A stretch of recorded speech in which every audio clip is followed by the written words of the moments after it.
So today's topic is compound microscope. It is similar to simple microscope but different in construction. So compound microscope and telescope, basic of the instrument is the simple microscope. So these microscopes are derived from the simple microscope only.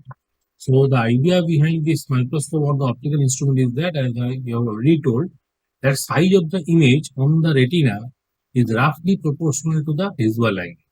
Okay. So if I say this is the object, so this object is making an angle theta in our retina to form the image. So this is the image. So if I say this is the AB is our object, so corresponding to this, A prime, B prime is our image formed on the retina. So the size of this image in the retina is directly proportional to this angle. So if I increase this angle, then only the size of the image will increase. So more the size of the image, then more clearly I can see the object. So that image size dependent on the theta angle. Now what is theta? Theta is called the visual angle. That means angle made by the object in our eye without any optical instrument. Whenever I am not using any kind of optical instrument, then the angle that has been formed in our eye is called the visual angle. So magnifying power of any optical instrument is defined by the theta by theta naught. Now what is theta naught? Theta naught is the maximum angle made in our eye when the object is placed at a distance of d. So d is the least distance of distant vision. That d number is around 25 centimeter. Roughly I have taken. So corresponding to that, what is the theta naught value? Theta naught can be written as h by d. So this is the maximum possible value of theta angle that can be made by an object in our eye, because if I place the object somewhat more closer to our eye, that means let us say I am placing this object over here, then the angle made by the object in our eye is greater than theta. But that object cannot be visible to us because I have placed this object at a distance which is less than capital D. So if I move the object toward the left hand side, that means that object cannot be visible to our eye because it has to be placed beyond this capital D distance. So when the object is placed at a distance of D, then the angle made by the object in our eye is called the theta naught angle, and the theta is the angle that has been made by the object with instrument. So the instrument has the ability to increase the theta angle. So this number is called the magnification power or magnifying power. That magnifying power is greater than 1. Why? Because theta number is greater than theta naught. Theta naught is the angle made by the object without an instrument, and theta is the angle made by the image with our eye with the help of instrument. So now with the help of instrument, now I am going to increase the value of theta so that the magnifying power can be increased. So this is the whole idea behind any type of optical instrument. So optical instruments are basically increasing this angle. Okay. So here also there's two types of cases that we deal to. So we learn about the simple microscope where we said that the case number 1 is the situation where it is called the normal adjustment. That means the image is formed at the infinite. If I place the object at a distance of a from the convex lens, then the image, virtual image will be formed at infinite distance away. So it is the formation of the infinite distance away, the image is being formed, and that image is making an angle theta with our eye. And for that, what is the tan theta number? Now for that tan theta number, there I say that tan theta number is basically equals to our h by f. H by f number. Or roughly we say this number is equal to theta. And similarly, theta naught number, I have already defined the h by b number. Now ratio of these two, theta by theta naught, will give you hello d by f, that is called the first case. The first case says that we call the normal adjustment. Under normal adjustment, the object has to be placed at the focal length such that the image will be formed at the infinite distance away. Okay, so that means now our eyes are less strained or minimum strength. Why? Because I am seeing the object which is far distant away from the lens itself. And in the second case, it is called a stressed eye condition. That means now our intention is to produce the image at the near. That means I am placing the object at a distance of u0 from the lens, and I want to get an image which is at a d distance from the lens. That means now I am viewing this image. So this image is formed at a distance of capital D. So our eye is more straight. So here theta is how much? That is equals to h by d. H by d. But h by u0. H by u0. Here theta is equals to h by u0. And similarly, our theta naught is already given by 8 by d number. So this ratio, that is b by u naught, will be the value of m. Now, once we calculate the lens maker, use the lens maker formula to calculate the u naught, so ultimately I can get this type of equation for the m number, with the magnification power, that is 1 plus d by. So case number 2 has more value of m corresponding to case number 1. So in case number 1, I am getting simply d by f, and in case number 2, I am getting 1 plus d by f. So one of the important conclusions regarding this calculation is that the f number must be less. If I use a focal length of lens is equal to, let us say, more than 25 centimeters, that means m is less. So in order to get that m number to be more than 1, the focal length of the lens that I am using to prepare the simple microscope is the convex lens. So that convex lens focal length must be less than capital D number. That means 25 centimeters. So f is very, very small. Okay. So magnifying power can be further increased when the object is placed in the u naught distance. Initially, there is case number 1 where the magnification power, let us say for the f value as 5 centimeter. If I use the f number is 5 centimeter, then for the case number 1, I am getting 25 by 5, that is 5. M value is 5. And here I am getting in the case number 2, the same m value as 6. So that means it has been further increased from 5 to 6 by placing the object at distance of u naught, which must be less than the focal length. Okay, then only this can be achieved. So these are the two situations that we have already discussed regarding the simple microscope. Now with that idea, now I am going inside the compound microscope. So compound microscope basically is another type of instrument which is making more amount of magnification because it consists of two converging lenses and arranged coaxially. That means with the same optical axis, the converging lenses are to be placed. So first converging lens, which is facing the object. So here, this is the object. This is the sample of the object that has been placed on the tray, like a bacteria or any type of cell you want to view it. So that object is placed. So now this lens is viewing this object. Okay. So since this lens is viewing the object, so this is called the objective lens.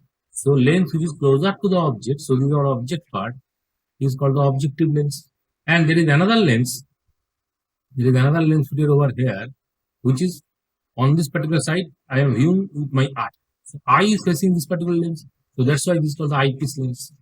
Okay. So there are two lenses are placed, though both are converging type of lens. One is called the objective lens and we call the eyepiece lens. Now objective lens has a focal length of f4, let us say. Now eyepiece has a focal length of fe. So requirement for a better compound microscope is that f4 must be less than f. Objective lens focal length must be less than f. Okay. So the object is placed very closer to the object, and for that I want to get one image formed by the objective lens. Now that image has to be viewed by the eyepiece lens. Okay. So eyepiece has larger aperture, or rather I can say larger focal length. Objective has a smaller aperture and smaller. Both objective lens and eyepiece lens are placed along the common axis. So that is the axis along which these two lenses are placed. So this is the common axis system. So about this axis, both of lenses are to be placed. Eyepiece has more amount of focal length compared to our objective lens. Now, what is the ray diagram for this situation? Okay. So let us say this is the object. Let us say this is the object. Object is placed at a distance of UO from the objective lens. Corresponding to that, the image has been formed over here, and that image is basically this is the image formed by this objective lens. That image is the real image. That image is from real, but it is inverted. Okay. So that means the distance at which this object has to be placed, UO has to be placed, is basically less than or rather greater than f4 number. Because I am getting the real image for that situation. That means UO must be greater than f. U must be greater than f. Now regarding from the diagram, it is quite clear that this number is basically our UO number. This number is UO number. Okay. So object is very close to the focal length of object is very close to our objective lens, but the distance has to be in such a way so that is less than the focal length. Because if it is more than that should be UO number should be more than the focal length of the objective lens, then only I can get the real image. Okay. So that means the focal length of the objective lens must be very on the smaller side. Otherwise, I cannot get the real image. So once I place this, Let us see the intermediate image that has been formed, real image, and depending on the position of the real image, now the second image is formed by the eyepiece lens. Okay. Now the position of the second image formed by the eyepiece lens will define regarding the two different cases. So case number one is for the normal adjustment. Now that means I am willing to produce a final image by this eyepiece lens at an infinite distance from this eyepiece lens. That means that UV number, so this number is called the UV number, the object distance for the eyepiece lens, that UV number should be equal to FE. Then only I can get one image which is at infinite distance away. So this is the first case which are basically produced by the eyepiece lens. So initially the object has to be placed some distance more than the focal length, but we know that the object distance is very close to our eyepiece, objective lens. Now object distance very close to our objective lens, so that means that objective lens must have a value of focal length which is very less. So finally, intermediate image has to be produced. That intermediate image is basically a real, an inverted and magnified image.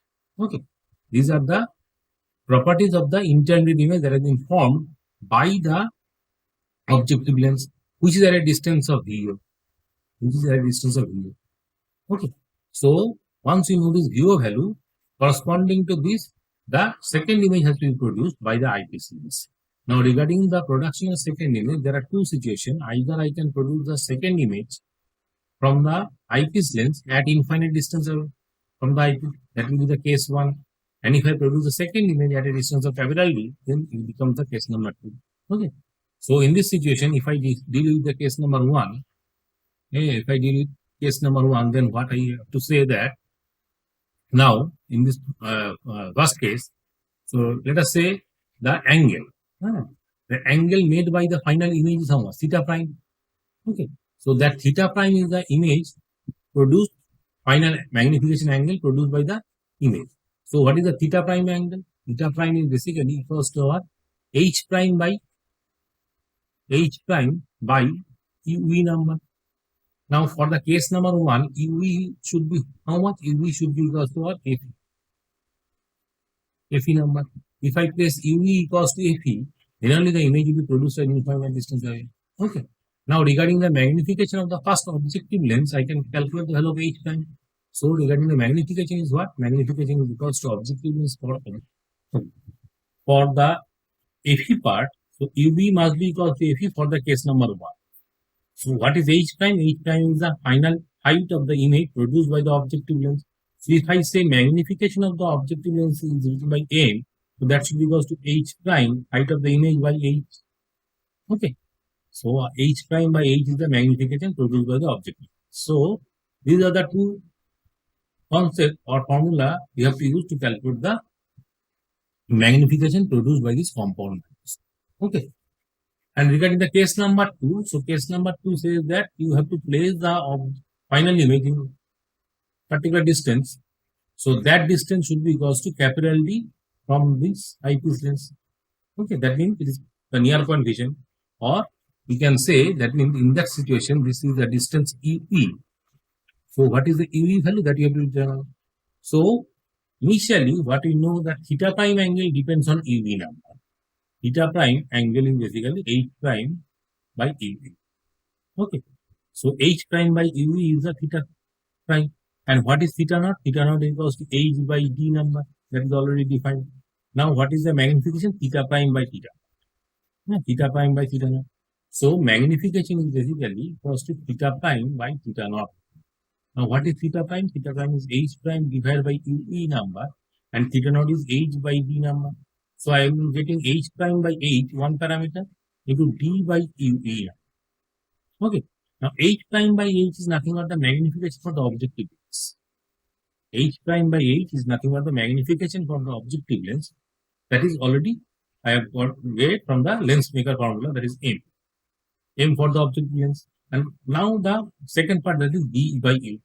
Now the value of UV is equals to FE for the case number 1. Value of UV is equals to FE for case number 1. Now for case number 2, you have to calculate the value of UV. Why? Because UV has to be calculated so that the final image, that is D, should be at image D, capital D. So for the second situation, case number 2, for case number 2, so if E is known, VE, how much? VE is equals to minus D. If E is positive number.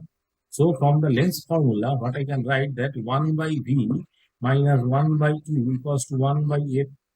Now 1 by V is minus D, minus D. Okay, minus 1 by D, minus 1 by E. And this is also negative. UE also negative, so it becomes plus. That is 1 by FE. Okay. So from that, what I got that 1 by UE equals to 1 by FE minus 1 by E. Okay. So that means UE equals to how much? UE equals to FE into D, thereby D minus A. Okay. D minus FE. Sorry. FE plus D. So D plus FE. So this is the number of UV that I am getting for the second case. If I put that number in this equation UV, I can get the magnification formula. So based on these two situations, first magnification, I have already said that theta naught is equals to H by D. That is fixed number. That is the maximum value of the angle made by the object in our eye without an instrument. Okay. And theta prime is the angle that we want to calculate. Now theta prime depends on what? H prime and UV. H prime is the height of the intermediate image. I am seeing this intermediate image formed by the objective lens at a distance of UV. Now, depending on the value of UV, there may be two situations. One UV should be equals to FE, that is the case number 1.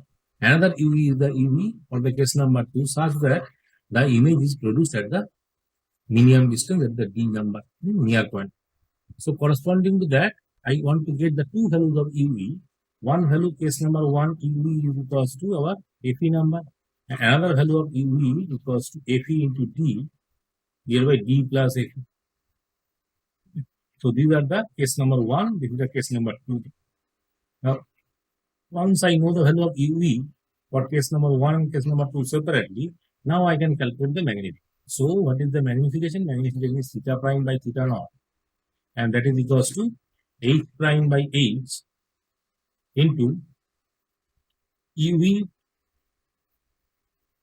D by UV, D by UV. Now this H prime by H is nothing but an M for the objective, and D by UV is either D by FE, or that should be equal to MO into FE into D, not FE into D, that is D by UV means capital D in the numerator and denominator in UV is FE into D divided by D plus FE, this number. So if I simplify it, so DD cancels out, so ultimately I am getting MO into 1 plus FE by D. Okay, 1 plus FE by D. So ultimately what I am getting, there are two sets of equations to calculate the value of M. So that number is, the case number 1 I am getting as M is equals to MO into D by F. And for case number 2 I am getting MO into 1 plus D by F. The number written within the bracket is basically the magnification formula that we have already learned for the simple microscope. For the simple microscope, there are two situations. One is D by FE magnification and this is 1 plus D by FE magnification. Simply multiply this number with the objective lens magnification power. So this is the magnification for the objective lens MO number, and this is the magnification for the eyepiece. So finally, what I can combine it, and I can write that total magnification is nothing but the magnification of objective into magnification of eyepiece. So what is the eyepiece? Eyepiece is behaving as a simple microscope. It is behaving as a simple microscope. Why? Because for this there are two situations. Either I can go for the case number 1 or I can go with the case number 2. Depending on that, there are two number of ME number, either D by FE or 1 plus D by FE. Okay. So once I am using D by FE number, that means I am getting the image at infinite distance. From where? From eyepiece. From eyepiece. Okay. And here I am getting the image at a distance of least distance for clear vision, that is at D, at capital D, from again eyepiece. So every time you have to measure the final image from the eyepiece, where the image is being formed from the eyepiece. So depending on that, you have to decide about the two different situations. Either we go for case number 1 or case number 2. So these are the two extreme situations. That doesn't mean that every time you have to form the image on eyepiece and form the image at infinite distance away, or you have to form the image at a distance of capital D from the eyepiece. Okay. So there are the two extreme situations. Either I have to go for case number one or case number two. Any situation may be such that the image is formed in between any distance. Let us say I am saying one image is formed at the distance of 10D. Let us say I am saying that there is intermediate situation is that where the image is formed at infinity. Here it is capital D. So in between D and infinity, any number may be possible where the image is formed. Let us say I am saying the image is formed at 10D. 10D. So at a distance of 10D, the image is informed. That means it is neither case number one nor case number two. So every time if other numbers is there, where the final image is informed, then you cannot use the formula directly. Okay. So you have to form the equation and finally you have to calculate. So E number has to be out. Okay. So mainly you have to remember that the M number, that the magnification is basically dependent on U number. U number. So can I write M should be equals to MO into ME. Okay. And regarding the ME number, so what is ME? ME is the eyepiece lens magnification.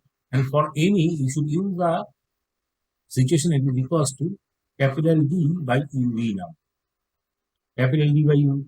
Depending on the situation, either for case number 1 or case number 2, you use two different values of UV. For case number 1, you use UV equals to FE. For case number 2, you use FE into D divided by D plus A. Okay. Apart from case number 1 and case number 2, if any value of position of the final image is given to you, so then you have to calculate based on the lens formula so that you can get the value of E. Let us say I am doing one calculation where I am saying that the final image is formed at 10D. That means VE is equals to minus 10. That is. Okay. And you want to calculate the value of UV. For that, FE number is given, that is also positive because it will convert to length. So UV equals to what? UV equals to FE into VE divided by VE plus FE. This is the formula. Okay. So FE is what? FE. V is 10D divided by 10D plus FE. That equation have to use. That number becomes the UV number and accordingly you have to calculate the ME number. Okay. So once you know the UV number, then you can calculate the ME number. Based on that, you can calculate the overall magnifying power for the compound microscope as M equals to MO into A. So whatever is the situation, the MO number is not going to be changed. MO is what? MO is the magnification of the objective lens. For that, use the simple formula of the lens. So magnification for simple lens is equal to either I can use MO equals to HI, height of the image by height of the object, or you can use V by U number. Okay, both are acceptable. Okay. So depending on the situation, depending on the information given to you, you have to calculate the value of MO and correspondingly you have to calculate also the value of A. Once you know these two numbers, then take the product to get the value of M. Okay. So this is the idea of the magnification power for the compound microscope. So you can define different way also. What is the logic behind this? So let us say this is the eyepiece. This is the eyepiece lens, objective lens. And where is the ray and placing the eyepiece? So these are the symbol used for the converting. So the idea is that once I place an object over here, that a distance of UO from the objective lens, so image has to be produced somewhere over here. This is the image produced intermediate image. Okay. Value this number is VO number. So if I place since the object is placed very, very close to our FO, since the object is placed very, very close to our FO, so that means UO number is very less. UO number is very less. That means UO is very less, means VO should be very large. So VO may be such that VO or image, this image is formed almost close up to this eyepiece. So here it is formed. Here this formed. So that means what I can say that VO is this number. So this is the VO number. So what is this distance between these two lenses is called? That length is called the tube length, L. L is the distance between the two lenses. Okay. So in some situation, VO may be close to our L level. VO may be close to our L level. So for that situation, I can use this magnification for the objective lens is almost equals to L by FO now. Okay. So when UO is much less than F, when UO is much less than F, so then what happens? UO is very small number and placed very close to our focal length. Then the final image VO is formed almost at the eyepiece. And in that situation, I can take that MO number is approximately equals to L by FO with a negative sign. Because height of the image, because inverted image is object. So L by F. So with that, I can also simplify this. Okay, so here I am writing L by F. So correspondingly L by, so this number is L by F. That number is the magnification for the objective lens. And the second number, that is written in the bracket, is nothing but the magnification for the eyepiece. So that is another type of approximation. Okay. So in some situation, the question will be said like that. The intermediate image that has been formed is almost closer to the eyepiece lens. In that situation, you can use that. Okay, otherwise you have to take the initial formula. Okay, so these are the two approximate value of the formula. So what you can use when the image is formed is very closer to our eye, then only I can use it. Otherwise I cannot use it. So most general, these are the two formulas. These are the two formulas commonly I have to use. But in some situation, it may be such that the V number is very close to our L number. So in that situation, I can use it. Okay. So otherwise I cannot use. So this is all about the compound microscope. Okay. So now one important point regarding the compound microscope is that, so regarding the intermediate image, so you have to write the property of the intermediate. What is the property of intermediate image? That must be real image. That must be real image. That must be inverted image, and that must be magnetic. Okay, this is the property of the intermediate image that has been formed by the objective image. And what about the final image? The final image is also virtual. Final image has to be virtual image. It is inverted, and magnetic. Okay, so final image is virtual, inverted, and magnified. Now you are seeing this final image. That is, you are seeing the inverted image, not the direct image. So in this particular situation, it is not harming myself. Why? Because I am seeing a very tiny object, either a cell or amebia or bacteria like this. So whether I am seeing that cell or object inverted or erect, that is immaterial. Okay, I don't want to get the erect image of this. I want to see the enlarged image. So whatever the diagram that is written in your book, from your biology book, whether the diagram of the cell is given or the amebia is given or any neuron is given. So all are basically viewed from a compound microscope. Once I view this situation, view this figures with compound microscope, I am getting that particular type of figure. So that is replicated in your book. But that figure is basically an inverted image. I am not showing the react image of that, because every time I am getting the inverted image as a final image, but that is not happening. That is not giving any kind of wrong information to ourselves, because I don't bother regarding the whether I am seeing the inverted image or the react. So similarly, there is another instrument more or less similar to the compound microscope, it's called the telescope. Now, basic difference between the telescope and the compound microscope is that compound microscope are seeing, observing a very tiny object, whereas telescope is observing a very large object. Both are very appears to be small from our eyes. Okay, because this object is far distant away from us. Let us say I am seeing the moon with the help of telescope. So the distance of this object, so this is an object that you want to view. So distance of object is very far away from our eye. So that means that object is making very small angle. Let us say this is the object that you want to see. So that object is making this angle in our eye, alpha angle. So this angle is small. What I want to do, in order to increase this angle, I have to make an image of this object. Okay, so let us say I am producing an image of this object. Now this image is making an angle beta in our eye. Now since beta is greater than alpha, now I can clearly see this object. Okay, so this is the idea of the telescope. Telescope is forming an image, and I want to view that image so that the angle can be again that called the visual angle. Okay, so to look at a distant object such as star or planet or distant tree, etc., we use another type of instrument, it's called the telescope. So telescope is basically an instrument which is used to view the distant object.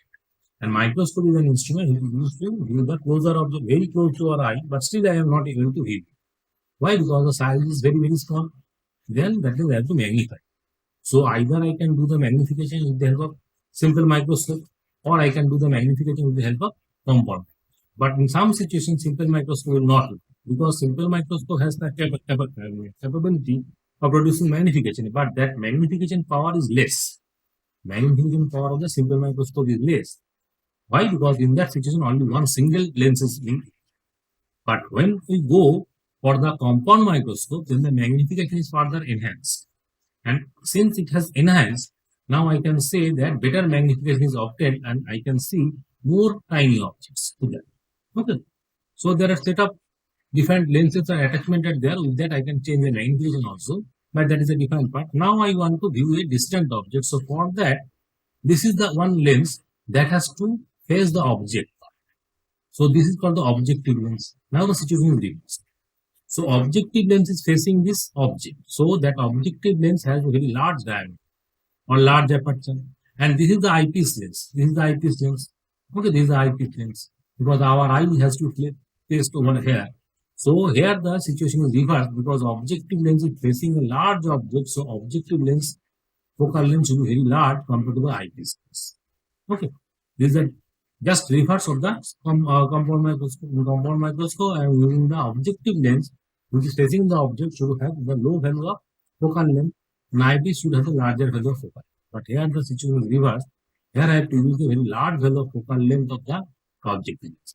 Because the large lens, so if I increase the f2 value very large, so then what happens? The attachment or the lens becomes heavier. If I increase the aperture of the lens or the radius of the lens is or the focal length of the lens is very large, so then the lens become heavier. That means this type of instruments are very bulky in nature. This type of instruments are very bulky in nature, and the length of this instrument, this is called the again the tube length, similar to the compound microscope. That length is also on a larger scale, because in larger area you have to enclose this focal length. So this focal length is very large. A 100 centimeter, 200 centimeter focal length may be used. Okay, so that is a very large lens is being used, and corresponding to that, the weight of this microscope or telescope is more. Okay, so idea is more or less same.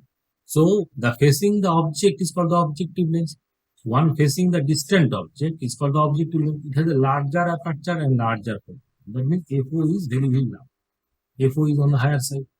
Corresponding to, there is another lens placed over here, what is called the eyepiece lens. Eyepiece lens is facing the eye, and it has to be smaller in aperture and the smaller in focal. And objective lens has a very large aperture, very large focal length. So again, there are two converging lens attachment are being used, and they are placed coaxially. One called the objective and one called the eyepiece. Construction is somewhat different for this type of telescope. And this type of telescope is called the astronomical telescope. Why astronomical telescope? Because there are two types of telescope. One is called the astronomical and one is called the terrestrial. Again, for astronomical telescope, we are not bothered about whether we are seeing the erect image of the moon or inverted image of the moon. Both are appears to be same to us. Okay. The image that I am seeing with the help of telescope is always inverted. The astronomical telescope is always inverted. That means we are not bothered about whether the image is inverted or erect. So our intention is to magnify. Image has to be magnified. So that is the prime intention. So that's why I am using this type of telescope. That is called the astronomical telescope. Again, there are two types of condition needed there. So since in this situation, what happens? The object UO, this distance is very, very large. Can I say that UO is almost tending to infinity? Because the image is object is placed at a far distance from the object lens. So every time I can safely say that the rays are coming from a very distant object. So all those rays that are coming from a distant object are parallel to each other, but they are oblique. And if these rays are oblique in nature, parallel to each other, they will form an image at the focal plane. So the intermediate image has to be produced at a distance of focal length of the objective lens. Always the intermediate image is forming at the focal. Okay. So focal length means it should be formed on the focal plane. Why I am saying focal plane? Because the rays are inclined. So let us say rays are coming at an angle of alpha, and they are forming an intermediate image P prime Q prime, which is making an alpha prime with the objective lens. Now our intention is to see that particular image with the help of eyepiece. So this is the intermediate object. P prime Q prime is the intermediate object. Same is the situation for the compound microscope also. So now I have to produce the second image with the help of eyepiece. Depending on the location of the second image, there are situations. There are two cases. Either the image is from at infinite distance away, or the image is formed at capital D distance away. Depending on that, again case number 1 or case number 2. So first we discuss about the normal adjustment. So in case of normal adjustment, the position of the image is so adjusted the final image is formed at the end. Okay, that means this distance must be equals to, if I say this is our UV distance, objective lens. So it is the eyepiece lens. So from that eyepiece, how much distance it is away. So I want to ask what is the value of UV so that the final image V is at infinity. So that means UV should be equals to FE number. That means in that situation, UV number should be equal to FE number, simple. Okay. So this is the case number 1 where the final image or the intermediate image has to be formed at a distance exactly equal to the eyepiece length focal. So then only I can ensure that the final image is formed at infinite distance away. So it comes under the normal adjustment. That means our eye will be less strained. Ciliary muscles will be less strained. So I am discussing about the case number 1. So here I am saying the beta is the angle formed by the intermediate image in our eye, because I am seeing this as from our eye. So the beta angle is being formed. Okay. So regarding this, I can say you can redefine the angle value of M. What is M? M is the angle subtended by the final image on the eye. Angle subtended by the final image. What is the final image? Final image may be produced at, it may be produced at infinity, or it may be produced at capital D. And that means this is the image formed after the reflection from the eyepiece lens. So that means that angle is basically we termed as beta. And the angle subtended by the object on the unaided eye. What is that? That angle is alpha. Okay. That angle is alpha. So alpha is the angle basically formed with the help of no other instrument. So then I am saying the alpha is the angle is formed. Okay. So that ratio beta by alpha is now defined as the M. Okay. So beta by alpha is the M number. So for the first situation, case number 1, can I say beta number is equals to this number? This we have already said QV, that should be equal to our FE number, FE by H prime. FE by H prime is what? Beta number. Okay, so beta is equals to FE by H prime. Okay, this number is, let us say, H prime. Okay, this number is H prime. Now, that H prime has to be obtained. That H prime has to be obtained. That H prime is obtained from the H angle, H number. So what is the H number? H is the initial height of the object. H is the initial height, and H prime height is the image height. Okay. So I can define now the value of tan or alpha. Alpha. So what is alpha?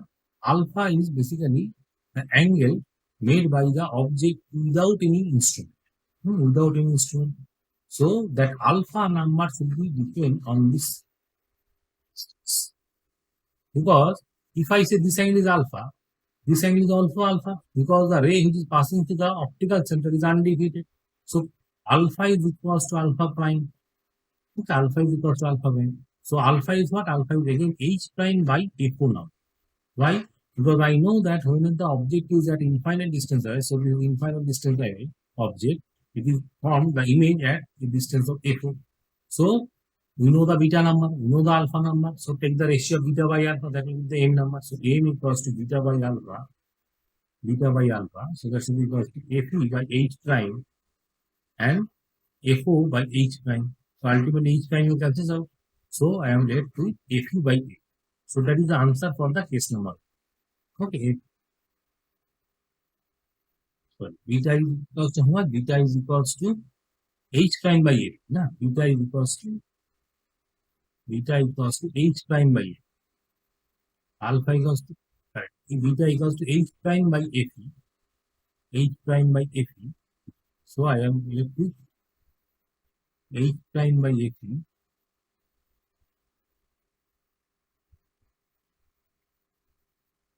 So finally beta is equals to h prime by ap, corresponding to the alpha equals to h prime by f0, so m equals to beta by alpha, which is equals to f0 by f1, f0 by f. So this is a magnification formula that you should use for the case number 1. That is the case number 1, where the final image is formed at the infinite distance. Okay. Similarly, if I want to calculate the situation for the case number 2, so in the case number 2, again the condition remains same. Again, I can say this alpha angle and alpha prime are same. So that means alpha prime should be equal to how much? H prime by A. That is always fixed. That number is always fixed. Now, what is H prime? This is the H prime number. So beta is how much? Beta is equals to H prime by E. What is this UV? UV has to be calculated such that the final image is formed at capital distance. Okay. So for eyepiece, for eyepiece lens, I want to use the lens formula. So 1 by V minus 1 by U equals to 1 by A. So 1 by V is how much? Minus 1 by V. 1 by U is how much? Minus 1 by U. That's equal to 1 by FE. So ultimately I am getting that this is 1 by UE plus, that's equals to 1 by FE plus 1 by same calculation that we had done for the compound microscope. Same calculation. So from here, what I am getting that UV number is equals to FE into D divided by FE plus D. Okay. So once I know the UV number, now I can calculate the beta number. So beta becomes what? H prime divided by UV. UV is FE into D in the numerator FE plus D. So once the beta value is known and alpha value is already known, now I can calculate the value of M, the magnification. So what is the magnification? Magnification should be equals to BM equals to beta divided by alpha. Every time write the theta angle or the angle which is seen by the instrument divided by angle without instrument. So beta is the angle formed by the image with the instrument, and alpha prime is the angle formed by the object without instrument. So beta is what? Beta is basically H prime into Fe into D. Beta equals to H prime by Fe into D into Fe plus D divided by alpha prime. Alpha is equals to how much? H prime divided by Fo. So ultimately Fo, H prime and H prime cancel out. So I am left with Fo by Fe, Fo by D, Fo by D into 1 plus D by Fe. Okay, so that is the final answer. So for case number 1 and case number 2, I am getting the two different answer. So for case number 1, I am getting Fo by Fe number, and for case number 2, I am getting this number. Is basically equals to this number, Fo by Fe into 1 plus Fe by D. Okay, Fo by Fe into 1 plus Fe by D. So these are the two situations of the magnification for the astronomical telescope. In both the situation, again the property of the image is same. If I write the property of the intermediate image, so intermediate image is basically has to be formed between the two lenses first of all, so that real image is formed, and real image is formed, and ultimately it should be inverted in nature and diminished. Why diminished? Because the high size of the object is very large. Image is less. So intermediate image is real, inverted, and diminished. But regarding the final image, final image is always virtual, and it is inverted, and it is magnified. Okay. So that I can see a clear image. That means this property of the final image will increase the beta now. So this will increase the beta. So once I increase the beta angle, I can ensure that I am getting higher value of A. Okay. Because AM is equals to beta by alpha number or alpha prime, what you say. So if I increase the beta angle, that means what I can ensure that I am getting more value of magnification. More value of magnification. Understood? So another parameter that you want to calculate is called the length of the telescope, or it is known also the tube length. What is that length? So tube length is basically measurement that how much long is the instrument is going to. So the distance between these two lengths is called the L. The distance between these two lengths. So what is this L number? L must be equals to this number. This is basically our VO number, and this is the final UE number. Okay. So that means it should be VO plus UE always. Now regarding the VO, I know that VO should be always be FO. And regarding the UE, there are two different situations. Either UE equals to FE, or that should be equals to FO plus FE into D, here FE plus D. Okay. So depending on the situation number 1 or situation number 2, there are two values of UE. So these two value will give the formula for the L number. So length of the telescope or L number dependent on what? FO and FE both. And I have already told you that FO number is very, very large. Since the FO number is very, very large, that means L is going to be very large. That's why the instrument is very large inside, bulky inside.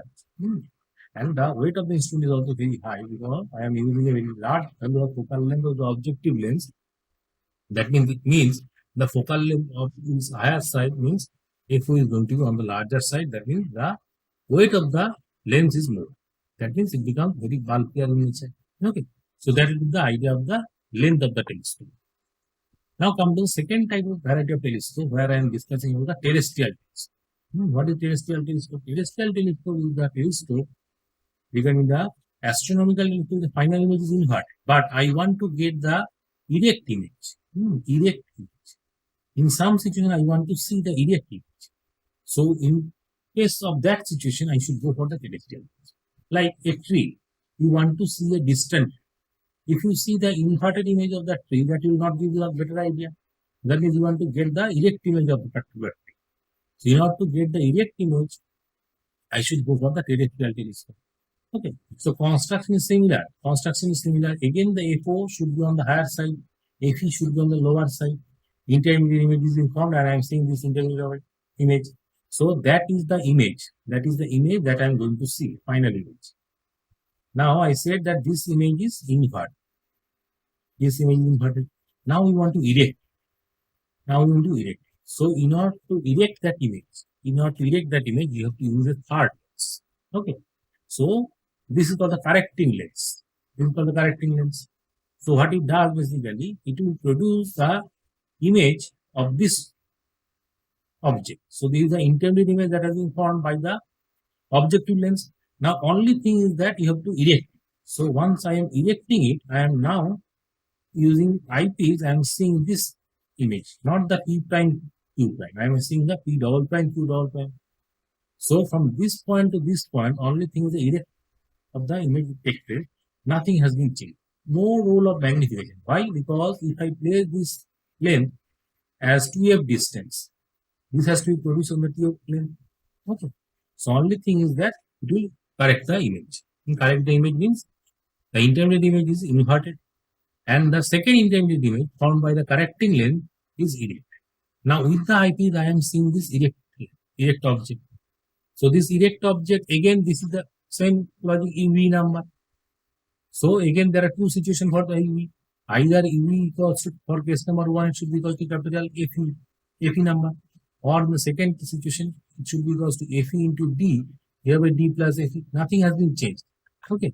So regarding the formula of the magnification, so M number, that is equals to beta by alpha, that is same, either FO by FE or FO by FE into 1 plus D by FE. Both are same. Okay, there is no change in the M number. Magnification is even same because I am not changing anything. Only thing that I am changing is the final image. This is the final image. This final image is erect by providing a corrective lens. So this correction lens has no role in changing the magnification. I am intentionally using this particular lens to only correct it. There is no role for the magnification. So for magnification, only objective lens FO and FE are responsible. They are changing the angle beta and alpha. Okay, they are changing the angle beta and alpha. Okay, so that means there is no role for the corrective lens. Only thing it is changing the inverted image to the erect. And in the process of doing that, the tube length is increased by 4f distance. Initially, earlier situation, L is equal to how much? VO plus UE number. And I have said that VO is always equal to FO plus UE number. So this is the initial tube length of the astronomical telescope. But for terrestrial telescope, along with FO plus UV, another 4F term will be coming. What is that 4F term? 4F term is used for the correction purpose. So that will make the further increase in it. Okay. So terrestrial telescopes are much larger in size compared to the astronomical telescope. Why? Because of this. But ultimately, what I am saying, this FO number, so for the terrestrial telescope, may not be so large, but it should be larger than FE, but it should not be more than very high number. Why? Because I am not seeing so much distant, like star or moon. Okay. I am seeing the distant building or distant tree. Okay, they are not far away, infinite distance. They are not at infinite distance. So for that situation, the FO number, total length of the objective length, should not be on the very higher side as that of the case for the astronomical telescope. But overall, I can predict that only to change the L number. L number has to be changed by adding another 4F term. So 4F is the basically the correction factor that has been used. So this is the final image, this is the tree. Okay, initially the tree is there. So the tree is very far distance away from the objective length. You cannot see the tree properly. So for that you are making the first image. That first image is the inverted. So with that correcting lens, I am producing the second image, which is the inverted, which is the erect image. Okay. Now this erect image has to be seen by our eye. So this angle formed our eye is the beta angle, and this is the angle formed by the alpha object in our eye. Okay. So first I am seeing the object without instrument. So that object is making an angle alpha. Now with the instrument, now I am seeing the image of the object. I am not seeing the object itself. Okay. So this is the same situation for the both of the telescope. Whether the object is placed at very far distance away or some short distance away from me, every time I final image is basically the image that is produced by the eyepiece lens. Final image has to be produced by the eyepiece lens, and that image you have to see. So role of the intermediate lens is to only invert the image. It has nothing to do with the magnification. That is the important point. So erecting lens is only erecting the final image. First image to second image. It has no role to provide any kind of magnification. So magnification formula remains set. There is no change in the magnification formula. Only change is that it will correct the nature of the image. So from inverted to erect and from erect. Okay. So that is the basic idea. So these are the two formulas. So that the same formula. So for case number 1, FO by FE, and for case number 2, FO by FE multiplied with 1 plus FE by D number. So there is no change in the magnification formula. For length of the telescope, for normal adjustment, the UV number. So this UV is basically not that is the. So this is the UV number. UV number is the UO number. UO is always FO, and this is the UV number. UV number is equals to FE for the case number 1, and this UV number equals to this number for the case number 2. UO number remains same, and 4F is also remaining same. So there is no change in the first two term, only change in the third term, depending on the two types of situation. So length of this particular telescope, terrestrial telescope, is going to be more if I use the same objective length for both the telescopes.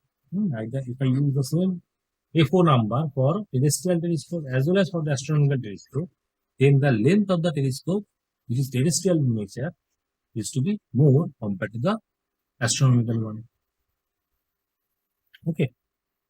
So this is all about the basically the optical instrument. So as a categorically, so basic instrument is our simple microscope. So from simple microscope, once I understand regarding the case number 1, case number 2, depending on the two types of image formation, I can modify this to compound microscope. Then further modification goes for the telescope. Okay. Working principle is basically coming from the simple microscope. So once you understand the simple microscope properly, then you can do this calculations also. Okay. Now come to the basically the aperture. Now what is aperture? So far the image is being formed. And I am seeing the image with the help of optical instrument. And in optical instrument, mostly I will use the lens. And for lens, the refraction takes place. And if I use as an optical instrument, if I use a mirror, then I can say for the mirror, the reflection takes place. Reflection takes place. Okay. So in both of the situation, the aberration is common. So what is the aberration? Aberration is a kind of defect. The aberration is a kind of defect that may take place in case of reflection, that may take place in case of reflection. Why? Because I am dealing with a light which is white. Which is a white light. So white light is basically combination of 7 different colors. So all the colors are behaving different, not as the same. Okay. So because of the difference in the behavior pattern of all the wavelength, so I can see the aberration. So in under this topic, I will discuss about some of the common defect of the image. Okay.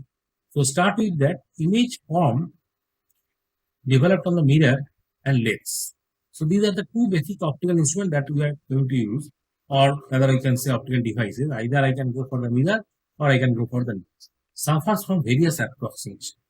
Yeah, various approximations, because whatever I have learned, that is basically under some assumptions. Okay, under some assumptions. But actual image will not follow those assumptions. Okay. So that's why there are certain defects.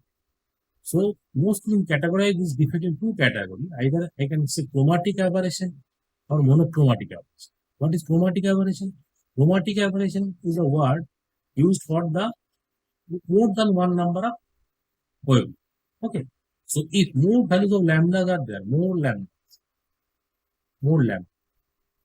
one wavelength of light is considered, then the refractive index is going to be for each and every lambda.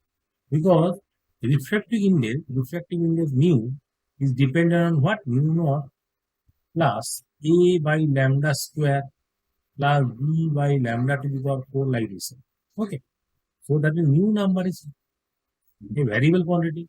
It varies with respect to lambda and it is inversely proportional. Okay. If I increase the value of lambda, then the mu is going to be like, say, if I our Hibgeo. In case of Hibgeo, if I say the white light combination of 7 different lambda, so lambda for the red is maximum. Lambda for red is maximum. And lambda for violet is minimum. So here it is the lambda is maximum. So lambda is maximum for red. That means mu value is for the red is minimum. Why? Because it is inverse proportion. No, it is inverse proportion. Higher the value of lambda, lower is the minimum. So mu will be minimum. And similarly, mu for the violet will be maximum. Mu value for the violet, mu for V will be maximum. So that means all the intended colors have different value of mu. So the defect arising from variations of the Ri value are termed as the chromatic aberration. Chromatic word means color. Chromatic word means color. And monochromatic means only one single color is used. Either I go for the red color or blue color or green like this.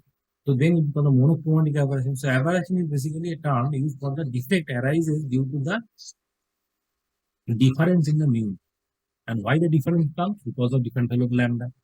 Okay. So that's why it is called the aberration. So in the first aberration, we discuss about the spherical aberration. What is spherical aberration? You could assume that the aperture of the lens of the mirror is very small. What is aperture? So this is the lens. If I say this is called the aperture. Let's say this is R0 number. Okay. If R0 number is very small, that means what I can say that all the rays which are this line is with the principal axis. So all the rays that are passing or crossing the lens are very, very close to the principal axis. If I say R0 number is very small, if I say R0 is very small, very, very small. So then what I can ensure that all the rays are parallel to the principal axis and these rays are called paraxial. These are called paraxial. And if paraxial rays are passing through the lens, then they will converge to a single point. There is a focal length. Okay. Focal. So that concept is only valid whenever this R0 number is small. But in reality, the R0 number may be large. And if R0 number is larger one, let us say now I am saying this is the R0 number which is on the higher side. R0 is high. Okay. Now these rays are not parallel. They are not parallel. That is, they are at some distance away or far distance away from the principal axis. That means they will not convert to a single point. Okay, they are converting to multiple different. So this ray is converting to, let us say, this point. The second ray is converting to the second point. Like this way, they are converting at different points. So different focal length or different images are being formed. Okay. So in the earlier situation, when they are converting to a fixed point, what I can say that it's sharp and distinct images. Here a point image and a sharp image is formed. Now which is sharp. And that is true only when the R0 number is on the lower side. And whenever the R0 number is on the higher side, then what happens? The rays are not parallel, and parallel rays are not forming a clear and distinct image at once. So these rays are not forming on focus. They are forming at different location. So now multiple images are being formed. Multiple images are formed. So since I am forming multiple images, so that means they are blurred. They are not sharp. Okay. So that is called the spherical aberration. So aberration is a defect. So the defect comes due to what? Due to the aperture. So that's why this defect is known as spherical aberration. Okay. Aberration is a term which is used for the defect. Now we are discussing about the monochromatic aberration. That is only one single value of lambda. So one value of lambda, red color of light is coming. That comes on the monochromatic aberration. And I am under aberration, I am discussing about spherical aberration. What is spherical aberration? Spherical aberration is the defect arises due to the aperture of the lens. If the lens aperture is very small inside, then there is no aberration, there is no defect. If the lens aperture is on the larger side, then the aberration of defect will come. Okay. Now same is the goes for the mirror also. If I say this is the concave mirror, and if I say that again the aperture is on the higher side, so this number is R0 number. R0 number is on the higher side. Then what happens? These rays, the rays which are away from the principal axis, they are not parallel. They are not parallel rays. So since they are not parallel rays, they are not forming on the focus. So focus is this point. This point is basically the formation of these two rays. So why these two rays? Because these two rays are closer to the principal axis. That means these two rays are parallel in nature. All the other rays are not parallel. So parallel rays is not from the image in the focus. So that means again the multiple image will be formed at different location, intersection will take place. So multiple images are being formed. That means again I can see a blurred image. Okay. So this is called spherical aberration for the mirror. So both mirror and lens can show the spherical aberration depending on the aperture.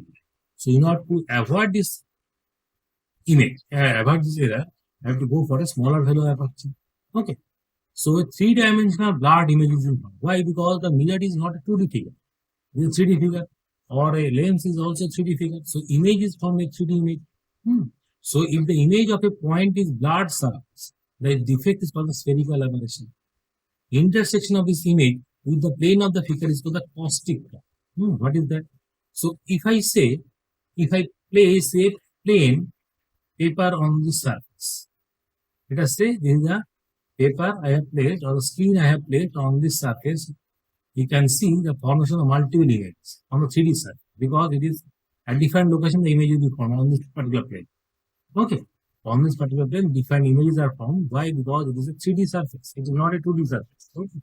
So the curve, the particular curve that you obtain on this plane of paper, let us say I am getting a point image of curve like this. So let us say I am getting a curve like this. Okay. So this curve is known as the caustic. This curve is known as the caustic curve. So that curve is only obtained when multiple images is being formed. If I say only one single image is being forming, that means there is no such curve can be obtained. Okay. So that caustic curve or that comes because of the spherical aberration. If the spherical aberration taking place, that means I am saying that caustic curve is being formed. Now, how to eliminate that? So for that you have to use the stop. What is this stop? Stop is basically you are closing this aperture. So let us say I am closing this particular picture. That means I am not allowing any light to go through this. So that is called the stopper. That means all the rays that are falling on the lens are basically non-parallel. These are non-parallel rays. Okay. So all the non-parallel rays will form a particular value. Or format focus only. So that focus is not the actual focus, because focus is already defined for the paraxial ray. I can close the upper part also. So if I close this upper part, that is now I am allowing only the paraxial rays to pass through this. Okay, only the paraxial rays are passing. So when the paraxial rays are passing, they are forming another focus. So they call the FP paraxial ray, and FM is the notation used for non-paraxial rays focus. Okay. So by this method, I can eliminate the effector aperture. So for that, you have to use the stop or mask at various places. Not like this. But I am saying that if the non-paraxial rays are such that if I say the most of the part is being covered, only few rays are passing. If I say only, if I allow only 2 or 3 rays to fall on this, that is a very small area I am allowing the ray to interact with the lens. Then I can ensure they will convert to a particular. If I allow more than 10, 20, 30 days, a very number of rays are coming, so then they will meet a different. If I restrict the number of rays that will intersect with the lens with a very few number, then I can ensure that they will coincide with a single. Okay, that means in order to do that, you should increase the length of the stalk. Once I increase the length of the stalk, I can ensure that a very small number of rays are interacting with the lens. Okay. Now, parallel rays may brought to the focus if a parabolic mirror is used. Instead of using a concave mirror, convex mirror, I can go for a parabolic mirror. And if parabolic mirror are used, then they will converge to a particular point that is the focus of the parabola. Okay. So if I go for a concave mirror, convex mirror, then they are converging at different. They are converging at different point. Why? Because these rays are not parallel. All the rays are not parallel. So instead of that, if I use a reflecting like automobile reflector or a screen where I am allowing the ray to form a converging of this ray, ultimately they convert to the focal length, and this focus is the focus of the parabola. Okay, so whether I go for the paraxial ray or whether I go for the non-paraxial ray, if I use a parabolic mirror, then they will always convert to the focus. Okay, so parabolic mirror can be used to avoid this aberration. So lens will also produce the blood.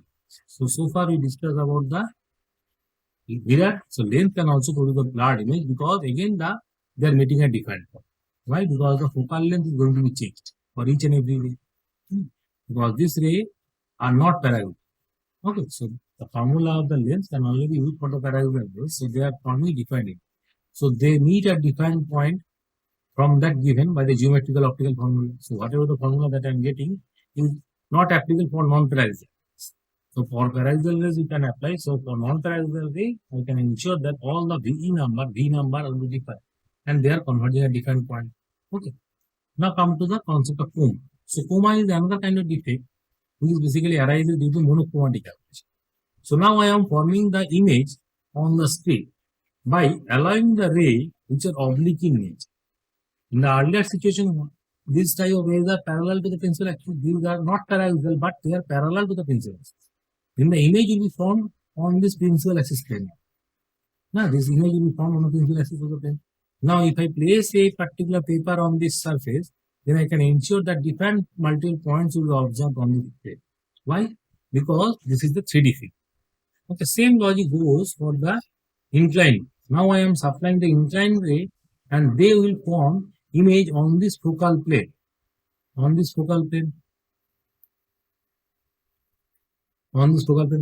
since the rays are non-paraxial, so they are forming different images. Now the formation of the image on this plane is basically a behavior pattern which is called matches to the comet. Yeah, like a comet.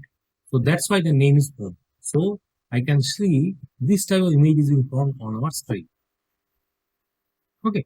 The basic reason for this aberration is the ray passing through different region of the lens meet at different point on a plane perpendicular to the pencil. I am placing a plane which is perpendicular to the pencil axis like this. So this is the plane. On this plane, I can see this type of image. Okay. And in this particular situation, I am placing the plane which is parallel to the pencil axis. Okay. So once I am placing a plane parallel to the pencil axis, then a caustic curve is being obtained. And once I place a plane parallel to the pencil axis or perpendicular to the pencil axis, I am getting a comet-like structure, which is known as comet. Okay. That means the idea is that this will give the pattern that the image is multiple images. not a single image. A multiple image is being formed. Why? Because of the lens. And the dimension of the lens is 3D. So because the width of the lens, the image is being formed at multiple location. Multiple formation, the image is being taken. Okay. So this is another type of aberration. Okay. Now astigmatism. Astigmatism is basically spreading. Spreading of the image of a point along the pencil axis. Why? Because if you see these two images, so two is more clear. For the first image, what I feel that the image has been stretched. If I stretch this image, then the blur type of image is being formed. Okay, so that means it is called spreading of the image. So there is another kind of defect. So why this defect comes? Because of the 3D nature of the lens. So once I draw a lens like this way, that means this is not a 2D shape. So it has also a thickness. Okay, it has also a thickness. So because of 3D geometry, some portion of the, so for the entire lens, so let us say this particular is the height of the lens. So this will behave as a reflection part, and there is a width of the lens that will take part in reflection also. Okay. So whenever the light is coming, so this width of the lens is also responsible to produce the reflection. The height of the lens is also produce the reflection. So reflection takes place in two different planes. Reflection takes place in two different planes. The width is responsible for the stretching it. Width is responsible for the stretching it. So if the width of the lens is more, then the stretching will be more. That will be more astigmatism. Spreading of the image of a point object along the pencil axis. Okay. So if I stretch it, then the image will be blurred. So that understand. So that comes due to the thickness of the lens or the height of the lens also. That height of the lens is also essential. That height of the lens is also responsible to produce this kind of astigmatism method. Okay. Now, if you see this number system, if you eyes are astigmatic eye, what is the meaning of this? The cornea is basically stretched like structure. If your cornea is stretched, then the lens is also stretched. Okay, because once you learn about the eye, then you see that the bending takes place by cornea as well as lens. Okay, so the cornea for the normal humans are basically the circular shape or the spherical. Okay, so if I stretch this cornea, then this width and that dimension are different. Okay, that means now this is called the astigmatic eye. Astigmatic eye means now the stretching of the image will be formed, and if your eye is astigmatic and if you view this figure, then it appears that this wheel is rotating in this direction or in that other direction. Okay, so if the wheel is static to you, that means your eye is normal. If for you the wheel is rotating, slightly rotation is there, that means the image is formed at a stretched position. That means you got the feeling that the wheel is rotating, but this actually wheel is at rest. If you see that wheel appears to rest to you, that means your eye is normal. If you feel that your wheel is rotating either in clockwise or anti-clockwise direction, both way possible, because I don't know in which direction your cornea is stretched. Okay, so if your cornea is stretched, then you can get the feeling that the wheel is basically rotating. Okay. So this is how the astigmatic eye can be tested. So it is a defect. It is a defect you cannot recover it. And this type of defect cannot be recovered with the help of lens also. You cannot recover it. Okay. Now there is the curvature effect is also there. So whenever I am going for the curvature effect, means that whenever the lens is there, so lens is spread along this thickness as well as along this height. So both way it has some kind of dimension. Both way it has some kind of dimension. And because of that, it has some kind of curvature. Okay. So so this is a plane object. If the curvature effect is dominant, then a image will form curved image. Image will be curved image. That means it is the dominance effect of the curvature effect. So because of this, the defect is known as the curvature defect. Okay. Because some has the lens which is curved lens. Which is a curved lens. So for curved lens, the curvature effect is more and lens is more curved. That means you got a image which is a curved type of image. Okay. Now come to the distortion effect. So distortion is similar to the curvature effect. Only difference is that distortion can be obtained only at the corner position. Okay, only at the corner position. That means this is the block that is the same block that you are getting over here. Okay, there is no defect. But only at the corner position, you are it appears that someone is stretching this corner position. Again, it comes with the curvature effect. It is called a pin cushion distortion. And if these corners are pushed inward, then to barrel distortion. So both the distortion are basically formed due to the curvature effect. Due to the curvature effect. And in that particular situation, what happens? The magnification formula that I am going to use for the lens or the mirror, V by U format, is not applicable for same for each and every point. Okay. So if I say this is the lens placed over here, and with that lens you are getting this kind of image. Okay, so this is the object placed over there, and with that object, let us say you are getting this image. Okay. So for each and every point on the object, U is same. And for each and every point, the V is also same. That means for each and every point of the image, I can say M number is constant. But whenever I am getting this type of image, so again, this is the lens, let us say. The object is same object I am placing, but I am getting an image of that particular situation. Now the V value will be defined for different point. Okay. So V for this point is, let us say, V1. V for that point will be V2. So all the V will be defined. And because of that, the magnification will be defined, and then only the distortion effect comes in. If the magnification is defined. Okay. So magnification is not same at all portions. Okay. And in that situation, the distortion effect comes. Distortion effect may be either pincushion type or barrel type. Pincushion means corner points are being pulled. And if the corner points are being pushed, then the effect is called the barrel distortion. Okay. So this is another type of. Now come to, so far we discussed about the chromatic. Now under chromatic aberration, so monochromatic. So under chromatic aberration, I introduce the effect of lambdas also. So I already said that the maximum value of lambda is for the red, minimum value for the violet, depending on the focal length will be different. Why? Focal length of the lens depends on the mean number. Okay.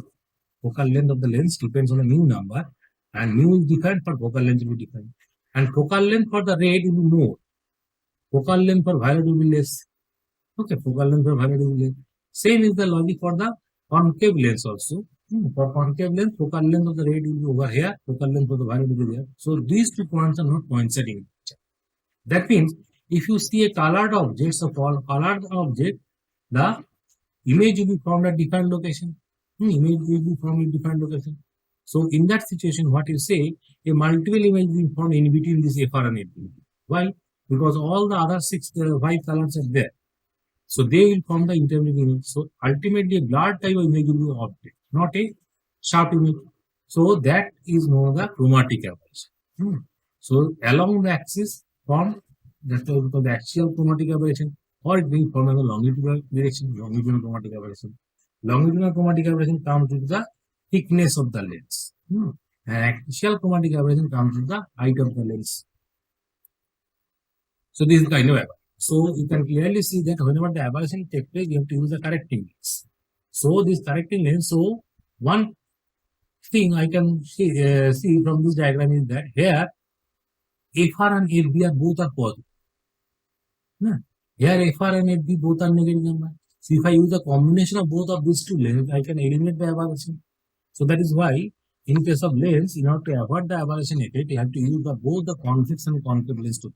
So convex is giving a positive aberration. Convex is giving a positive aberration. Concave is giving a negative aberration. Ultimate overall effect is the no aberration. So here a sharp image will be formed. Sharp image without any aberration. So in order to avoid the aberration effect, you have to use both the types of lenses together so that there will be aberration effect can be eliminated. And once you use this kind of situation, this is called achromatic combination. So chromatic means color. So defects arise due to color, and achromatic means no color. So why no color? Because whatever the object light that is coming is basically our white light. This is the white light that is coming. White light. And ultimately at this point, what are we getting? Even the white light, because all the colors are combined. So all the 7 colors, 7 lambdas are combined together. So that means again I am getting the same white line. So there is no change in the color. Whatever the input is there, there is the same white color I am getting as the output. That's why we call it no chromatic or achromatic. Achromatic combination means no color. Achromatic word means no color. Chromatic means color.